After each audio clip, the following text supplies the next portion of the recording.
Maintenant que vous êtes donné à Jésus, ne retournez pas en arrière. Ne vous arrachez pas à son étreinte. Dites jour après jour, je suis au Christ. Je me suis donné à lui.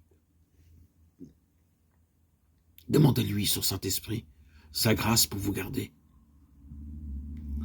C'est en vous donnant à Dieu et en croyant en lui que vous devenez son enfant. C'est de la même façon que vous devez vivre en lui. L'apôtre dit, comme vous avez reçu le Seigneur Jésus-Christ, marchez en lui. Colossiens 2,6. Certaines personnes pensent qu'elles devraient être mises à l'épreuve et montrer au Seigneur qu'elles sont transformées avant de pouvoir se réclamer de sa grâce. Mais elles peuvent s'en réclamer en ce moment même. Il leur faut cette grâce, il leur faut l'Esprit du Christ pour les soutenir dans leur infirmité. Sinon, elles ne pourront résister au mal. Jésus aime nous voir venir à lui tels que nous sommes pécheurs, impuissants, débiles. Nous pouvons aller à lui et nous jeter à ses pieds avec nos faiblesses, nos égarements, nos péchés. Il met sa gloire à nous combler de son amour, à panser nos blessures et à nous purifier de toute impureté. C'est ici que des milliers de pécheurs font erreur. Ils ne croient pas que Jésus leur pardonne personnellement, individuellement. Ils ne prennent pas Dieu au mot. Tous ceux qui se soumettent au Seigneur peuvent savoir positivement que le pardon de tous leurs péchés leur est gratuitement accordé. Mettez de côté la pensée injuste que les promesses de Dieu ne vous concernent pas. Elles concernent chaque pécheur repentant. Par le ministère des anges, la force et la grâce sont communiquées à tout croyant de la part de Jésus-Christ.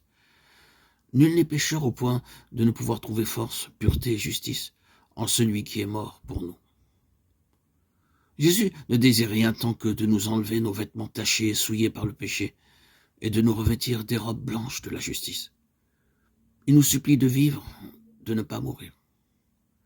Dieu n'agit pas envers nous comme les hommes mortels agissent les uns envers les autres. Ses pensées sont des pensées de miséricorde, d'amour et de tendre compassion. Que le méchant abandonne sa voie et l'homme d'iniquité ses pensées. Qu'il retourne à l'Éternel qui aura pitié de lui, à notre Dieu qui ne se lasse pas de pardonner. J'efface tes transgressions comme un nuage et tes péchés comme une nuée. Ésaïe 55, 7, 44, 22. Je ne désire pas la mort de celui qui meurt, dit le Seigneur, l'Éternel. Convertissez-vous donc et vivez. Ézéchiel 18, 32. Satan est toujours sur le qui-vive pour nous masquer ces précieuses promesses de Dieu. Il désire nous ravir toute lueur d'espérance et tout rayon de lumière. Mais il ne faut pas se prêter à son jeu. N'écoutez pas le tentateur, dites « Jésus est mort pour m'assurer la vie. Il m'aime et ne désire pas que je périsse. J'ai au ciel un Père compatissant qui me recevra, bien que j'ai abusé de son amour et fait un mauvais usage de ses bienfaits. Je me lèverai et j'irai lui dire « J'ai péché contre le ciel et contre toi, je ne suis plus digne d'être appelé ton fils. Traite-moi comme l'un de tes mercenaires. »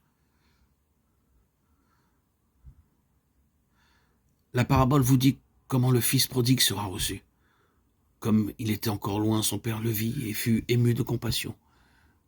Il courut se jeter à son cou et le baisa. Luc 15, 18, 20.